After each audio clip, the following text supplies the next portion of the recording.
I woke up with a pulsing headache, a throbbing pain at the back of my head. The world was spinning before me, and I couldn't properly make out any shapes or colors. As I came to, I realized that I was handcuffed to what looked like a school desk. A quick study of my surroundings told me that I was indeed in a classroom. There was a man alongside me on the floor. I noticed he was also handcuffed to a desk, and behind him lay numerous other people, all handcuffed to desks. I was in some kind of classroom, with at least a dozen or so people, all of whom seemed to be chained up. My eyes took in the surrounding posters and artwork. There were children's drawings and safety reminders all scattered across the wall, most of them older than I was. Then my attention went to the blackboard in front of the class. Written in chalk was a simple, concise message, large enough for all of us to read. Tornado drill, 8:05 a.m. I checked the clock on the wall. According to the time, we only had a few minutes before the event was supposed to happen, so I talked fast. Hey you, where are we? I asked, kicking the man's foot next to me. His eyes flared at me suspiciously. Like how would I know? How should I know? We could be in hell for all I know. I decided to not bother talking to him anymore and turned to my left. A petite young woman was there. What about you? Do you remember how we got here? I asked, yanking on the handcuffs. I was in the mall with my boyfriend, and we were headed toward the food court when I don't remember anything after that, she admitted timidly. I could tell by the look on her face she was more worried about the boy than her own safety. But something told me that pretty soon that would change. The clock struck 8:05 a moment later, and suddenly a shrill, scratchy noise came on over the PA intercom. The system had to date back to the 1980s, I thought to myself. Attention class of 2021. Please rise for the Pledge of Allegiance. A very strange voice announced. It was difficult to say for sure what gender it even was. It didn't sound quite human.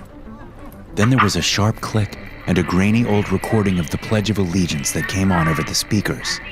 As it finished, all of us looked at one another in confusion and fear. What the hell was going on? Attention room 3. Your tornado drill will begin now. Move to the hallway. How the hell are we supposed to do that? I said out loud. Not that I expected the strange machine to respond. Instead, there was a loud rattling from above, and it made me look at the ceiling of the room for the first time. Above every desk, there was an air vent, and on cue, the vents opened. All of a sudden, loud noises and shards of glass shot out from the vents and headed straight toward us. I reacted quickly, yanking my body toward the floor as the broken glass sliced across the back of my neck. I did my best to huddle under the desk, but a portion of my thigh and right foot was damaged from the sudden, unexpected rush of projectiles. Others in the class weren't so lucky. A man sitting 2 desks in front of me had a glass shard impale him straight in the neck. A woman had several shards hit her across her cheek, and the rain of sharp blades continued to come. The hallway! The woman beside me shouted. We can scoot the desks and use them for cover. I nodded and took the woman's suggestion. While still taking cover from my desk, I slowly nudged the desk forward. As I slowly traversed forward, the ceiling rumbled and shook. I looked around and saw that the falling glass had been replaced by rain. Thank God, I thought to myself. Rain is harmless compared to shards of glass. My relief was replaced with horror when I heard people screaming around me. Those that weren't fully under their desks were burned by the rain. Instantly, I knew that was not normal rain. It was water composed of dangerous chemicals. You might as well call it acid rain. Those that weren't under their desks were given second-degree burns. We all shouted for them to take cover. The hallway felt like it was a lifetime away. I pushed the desk slowly, doing my best to try and time the pattern of the falling chemicals.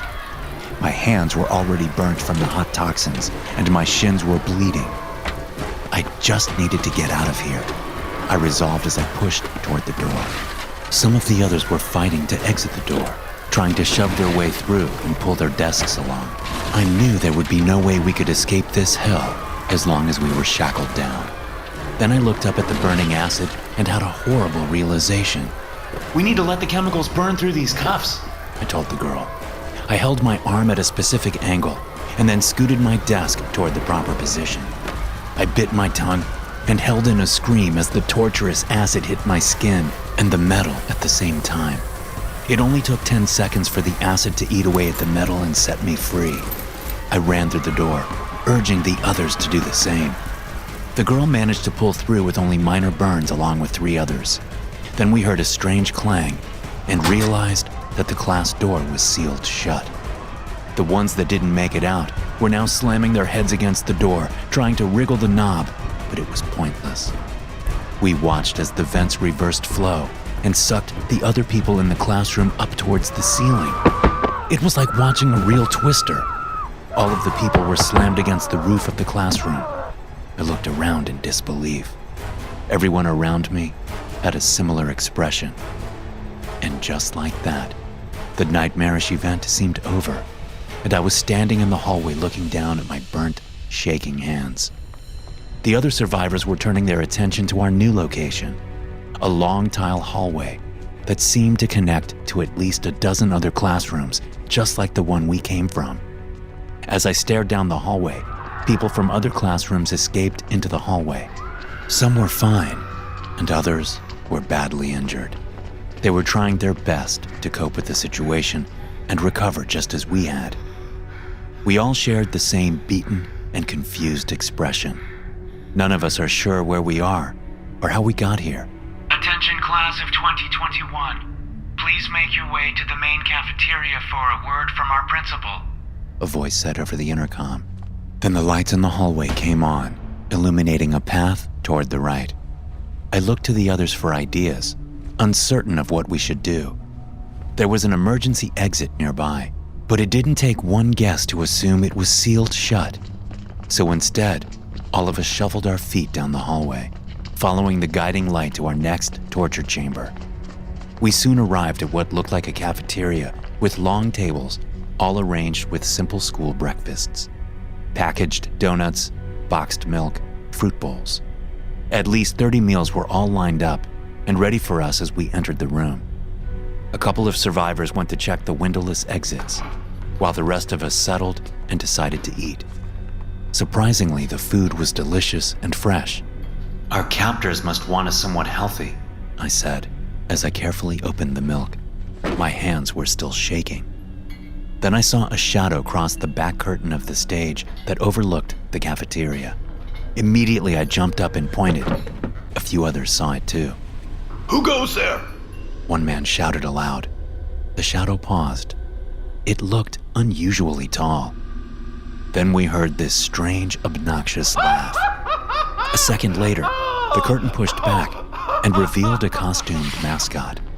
A large stuffed animal costume that resembled a walrus with a goofy cartoon smile and enormous floppy arms. From the center of the stage came a microphone that rose up towards the walrus's mouth.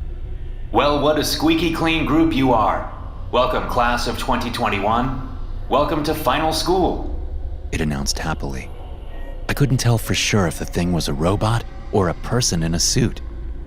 Today has been fun, but don't forget here at final school, the fun can only last until the bell rings. And then it's time to learn, learn, learn. Are you for real? What is this? One man asked. He abruptly jumped toward the stage, ready to attack the mascot. A moment later, 2 children pushed their way out from the curtain and stood in the way of his attack. It made the man pause in confusion, and that was all it took. One kid whipped out what looked like a cattle prod and struck the man straight in his chest with it. He flew back hard to the tile floor, coughing and wheezing.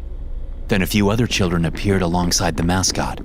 All of them wore generic uniforms, and all of them looked like they were emotionally disconnected to whatever the hell was going on. Remember to play nice, the walrus chuckled. Just as he finished talking, we heard a buzz, and the doors to the cafeteria unsealed themselves. Recess! The kids all squealed as they ran back behind the curtains out of sight. All of us that had survived the initial insanity gave each other a long stare. Then we bolted for the doors. I could see sunlight, I was ready to taste fresh air. The moment we stepped out to the playground, I suddenly realized I wasn't looking at the sky at all. It was some strange reflective surface that covered the entire surrounding area. It's like we are trapped in a giant fishbowl, one man realized. I got a good look at the playground. There was plenty of equipment, all of which seemed to be in good working order. There was also a long, tall fence with barbed wire that surrounded us on all sides. Just as the last survivor came out, the cafeteria doors slammed shut. "No entry until the bell rings," a sign said on the doors as we looked around and tried to get our bearings. This has got to be some kind of crazy dream. What is this? Lord of the Flies? Woman asked as she approached a tall juniper tree that was growing near the center of the playground. There were names carved on it, hundreds of them, and tally marks, counting the days stuck in here. The names covered the entire base of the tree. Then we heard a strange whirring noise, and we watched as some of the equipment seemed to move on its own, as if someone was using it. Something tells me this is going to be worse than before, the first man said, as the ground below us started to shift from grass to sand. One man was standing there watching as it did, and then realized he was sinking. I quickly climbed onto a jungle gym. It's quicksand, I shouted to the others. Everyone frantically ran as the sand started to swallow them whole. Half of us made it onto different pieces of equipment, using them as lifelines until the strange sand disappeared. Then we heard a bell from the cafeteria ring and saw the children standing and beckoning us back inside. I cautiously touched the ground, looking at all of the different areas that swallowed people alive. Something told me there would not be a graduation ceremony anytime soon. The attractive nurse administered some kind of shot directly into my bloodstream without even bothering to tell me what it was for. As I watched the needle press into my body, I was sure that I was about to die. Instead of a quick death like the other adults here, it would be slow and torturous, and this strange woman would revel in my suffering. Immediately, I started to sweat and feel faint. My lips were clammy as I begged her to stop. The entire room felt dizzy, and then at last, she tossed the needle aside into a container and commented, "My, you certainly are a squealer, aren't you?" I was panting, hardly able to see or speak coherently, but it didn't matter. She was going to make me listen to her strange ramblings. "You have been brought here for a reason, student 6091, and that is to prove yourself worthy of readmission to society.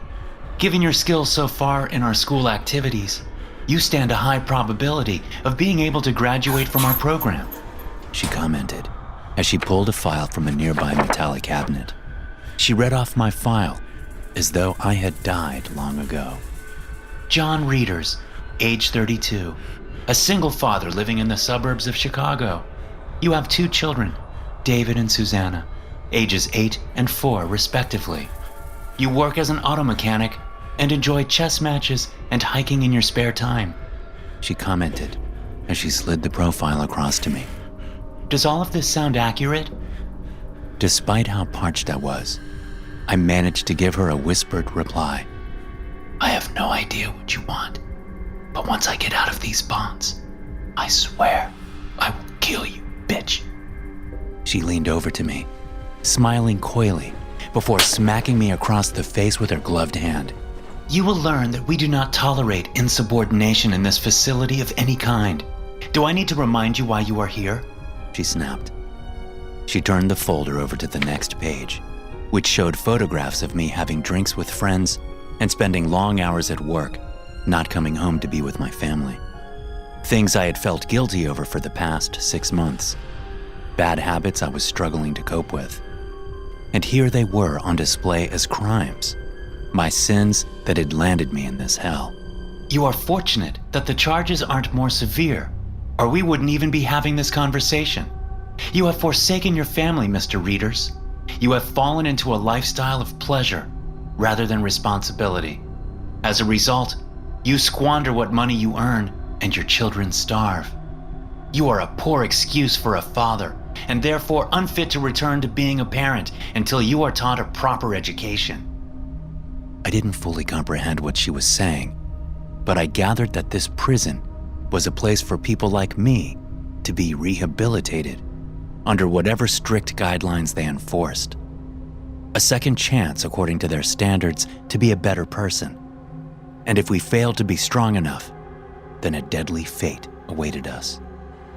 I knew her logic about health and recovery, and being a good parent didn't line up with the atrocities that I had seen here so far, but I was too frightened to correct her. When is this graduation ceremony? I asked. Tonight after the final period. We will gather our students together in the band hall for a celebration and announce the graduates. But to make it there, I needed to make sure you are on equal footing with the others. Hence the need for your vaccination, she commented. I looked at the needle, wondering what exactly she had dosed me with. Suddenly a bell rang, and the nurse stood up, pleasantly smiling. Enjoy the rest of your school day, Mr. Readers. I hope to see you again tonight. I think if you apply yourself to your education, you will go far, she said. Confused and disoriented, I was marched back down the hall by school children. We passed by what looked like class photographs of previous grads. As I paused to look at the numerous alumni, it occurred to me this secretive program had been running for quite some time undetected. Who could be handling all of the finances? And how did they even find people to be candidates for their experimental prison? Another sobering fact was evident about the photographs.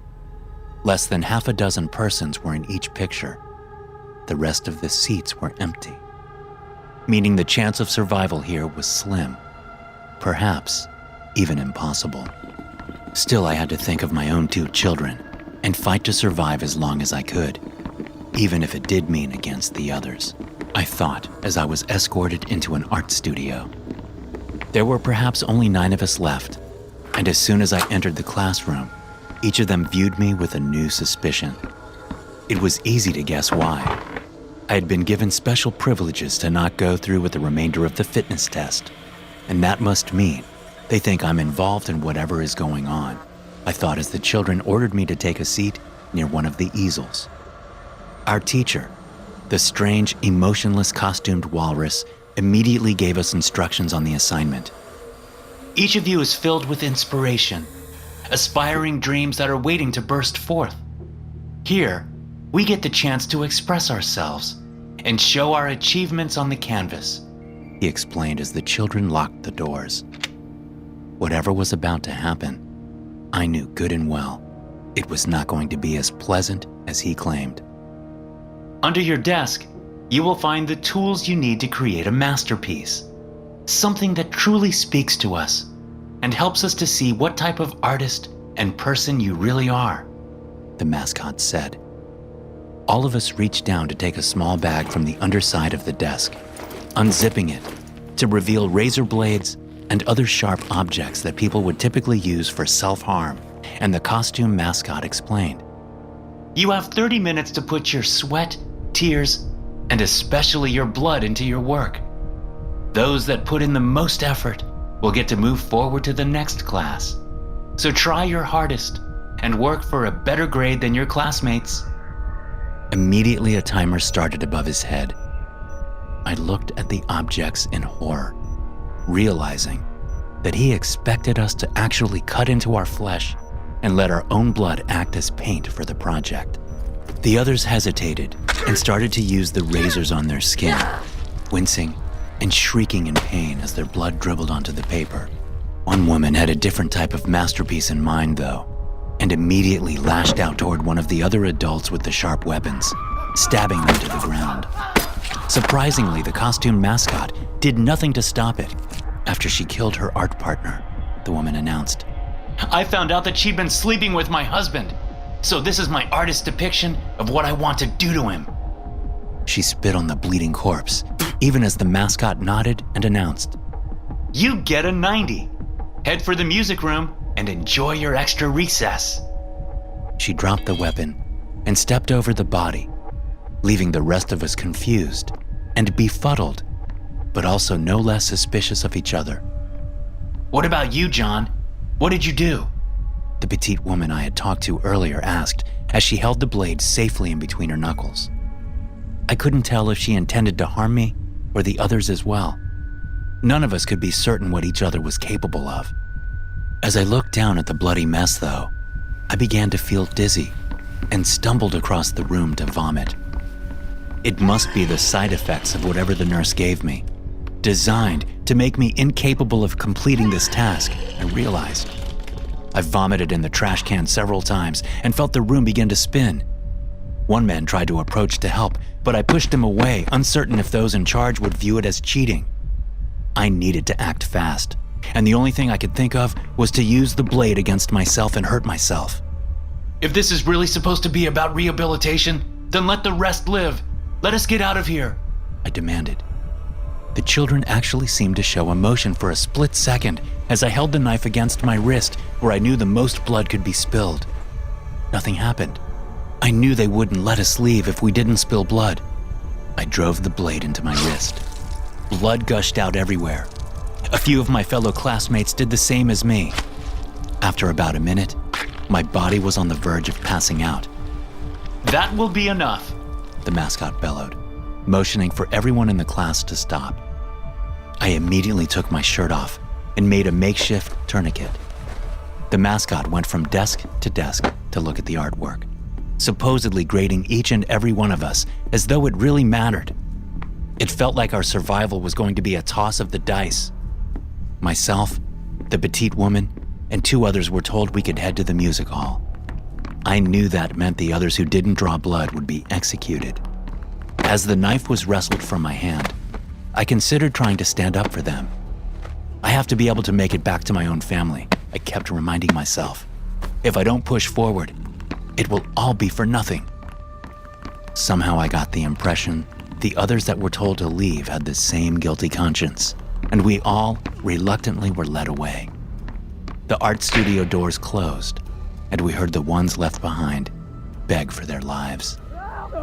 A roar of gunfire and paintballs filled the air, and we heard their screams grow higher, almost to a crescendo, until at last, everything became silent. Paint and blood mixed together, drained from under the door.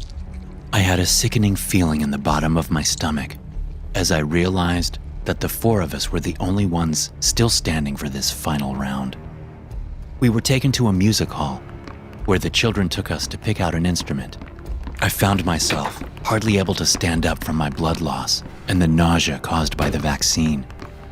I finally reached the flute stand near the middle of the class when I saw the playbook was open to a song that told me my suspicion was right.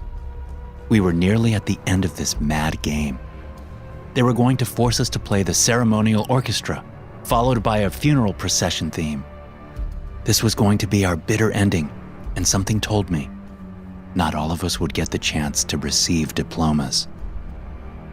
Slow, soothing music began to play as all of us took our seats and watched the children line up against the wall. Despite the pretense that everything was fine, I knew good and well that only a few of us would survive this final test. I didn't know the people alongside me in this class, but I still couldn't believe that all of them might be dead in a few minutes. As the music got a little faster, the children ordered us to start playing, and we all did our best to keep up. I have never even had talent for music, but I tried my hardest to appease them, even as I felt the room beginning to move. Everything suddenly shifted around as we kept playing. The whole area rotated, and small holes were revealed behind the walls. Each hole had spikes in them poking straight out. I knew that if we stayed where we were sitting, we would be impaled in only a matter of seconds. I immediately tried to stand, only for something to shock me and cause me to collapse back in my seat. I was hit by a dart that made my legs immobile. The performance mustn't stop, a child said as the room kept rotating. We all reluctantly played, and as we did, I noticed that the room began to move out of the way of the spikes. Someone was actually getting the music right.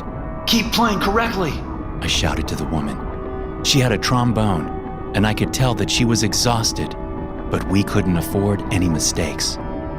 One man tried to flee, only to get hit by a dart that sent him back in his seat. We kept playing to the end of the song. As the chorus came to an end, the room stopped moving and the children cheered. Some even suggested an encore. I could tell that the woman who had kept us alive those few minutes wouldn't have the strength to play again. And thankfully, the encore was not required. To my surprise, as we were moved from the band hall toward the mess hall, I saw the nurse that had tried to kill me. She was waiting for us with what looked like awards. Since there were only 3 of us left, I was hoping this meant all of us would get the chance to make it out here. But I noticed that she only was carrying 2 awards. One of us would be put to the test a final time, I realized as we were told to stand at the center of the stage. All of you have managed to come so far in this program, and we can't thank you enough for all of your hard work to reach the top of your class, the nurse announced. As she was talking, I saw that the auditorium was filling with children. I was surprised to see that there were so many of them. At first, it was just a dozen. Then I realized that there were hundreds of them. Did they all live here in this underground hell? How did they survive? Before we pass out the awards, I think it's time for a quick snack for all of you, the nurse said. The doors at the back of the cafeteria opened, and I saw more adults rolling in carts. I held my nose as the stench of human meat overpowered me, and I saw that they were actually being fed the corpses of all the other adults that hadn't made it this far. The children didn't even wait for a serving bell. They growled and snapped at one another to grab a piece of the chopped up bodies, and they chewed it as fast as they could. I felt like I was about to throw up again by watching the cannibalistic display. Now I knew what these children were being turned into. Monsters. I didn't care to have any other questions answered, too sickened by the realization that if we had lost, we would be in that meal as well. To my surprise, the petite woman that had been here since the beginning reached for my hand, her eyes filled with tears as we listened to the children eat the flesh of our competition. My name is Sam, by the way, she whispered as her lips trembled and the children finished the last bits of meat. For but a moment, there was a connection between us, a mutual understanding that we didn't deserve this treatment despite whatever issues we had in our real life. Nothing could even come close to this level of hell. And then the nurse got out a raffle ball and started to spin it, the numbers clattering around as the children waited to hear who would be crowned the champion. I didn't have to guess what would happen to the loser. Our graduate in this class is none other than John Readers. Step up here, John, she announced. Immediately, the children moved towards Sam and to the others, ready to eat them alive. I tried my best to hold on to her for as long as I could. She was screaming and kicking the entire time. You will forget about this place soon enough, John. I knew you would make it.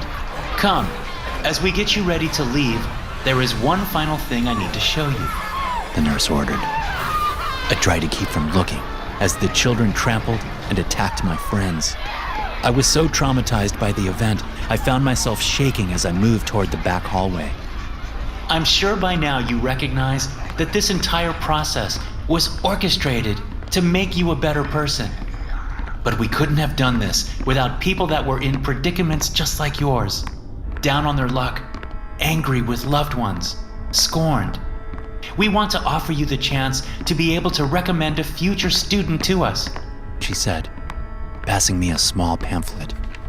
You mean someone to send here to die, I realized. If they can survive our tests, they will be fine, she commented softly. She soon led me to what looked like an old elevator that had a key code to prevent anyone from entering, and as she got me ready to leave, she added, just think over all that you have learned here, and I'm sure you will see the benefits to our program.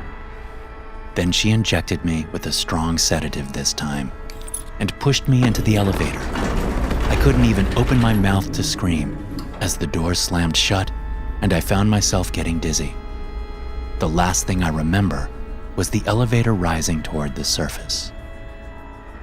When I did wake up, I was in the middle of a heavily wooded area. It felt surreal to imagine that everything I experienced was real. The pamphlet the nurse had given me was more than enough proof. In addition, the wound on my wrist was all stitched up. I walked for about a mile to the road, and from there, I hitchhiked. Where to? A passing motorist asked.